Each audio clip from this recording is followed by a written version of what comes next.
நாசிசம் என்பது ஆரியர்களே உயர்ந்தவர்கள், ஆரிய இனமே உலகை ஆளத் தகுந்தது, மற்ற அனைத்து இனங்களும் அழகிலும் அறிவிலும் ஆரியர்களுக்கு குறைந்தவை போன்ற கருத்துக்களை அடிப்படையாகக் கொண்டு ஜெர்மனியில் 20ஆம் நூற்றாண்டில் தோன்றி 2ஆம் உலகப் போருக்கு வித்திட்ட இனவெறிக் கொள்கையை குறிக்கும்.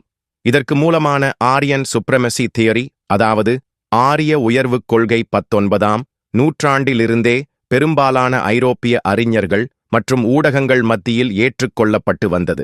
இக்கொள்கை அன்பு, அருள், இரக்கம் போன்ற கொள்கைகளை அடிப்படையாகக் கொண்ட கிறிஸ்தவ நெறியை அடிமைகளின் நெறிகள் என்றும், வெள்ளை நிறமும் நீலக் கண்களும் கொண்ட ஆரியர்கள் இவற்றையும், இவற்றிற்கு அடிப்படையான யூத மறையையும் யூதர்களையும் உலகிலிருந்து ஒழிக்கும் மூலமே ஆரியர்களின் பழங்காலப் பெருமையை மீண்டும் நிலைநாட்ட முடியும் என பரப்புரை செய்தது.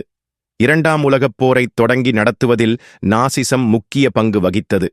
இன மேன்மை, இராணுவவாதம் மற்றும் ஆக்கிரமிப்பு விரிவாக்கம் ஆகிய அதன் முக்கிய சித்தாந்தமே போரின் வெடிப்பிற்கும் நாசிசத்தின் மிருகத்தனமான நடத்தைக்கும் எரிபொருளாக அமைந்தது. இன மேன்மை மற்றும் இன தூய்மை தேவை என்ற நாசிகளின் சித்தாந்தம் மில்லியன் கணக்கான யூதர்கள், ஜிப்சிகள் மற்றும் தாழ்ந்தவர்கள் என்று கருதப்பட்ட மற்றவர்களை முறையாக துன்புறுத்தி கொலை செய்ய வழிவகுத்தது.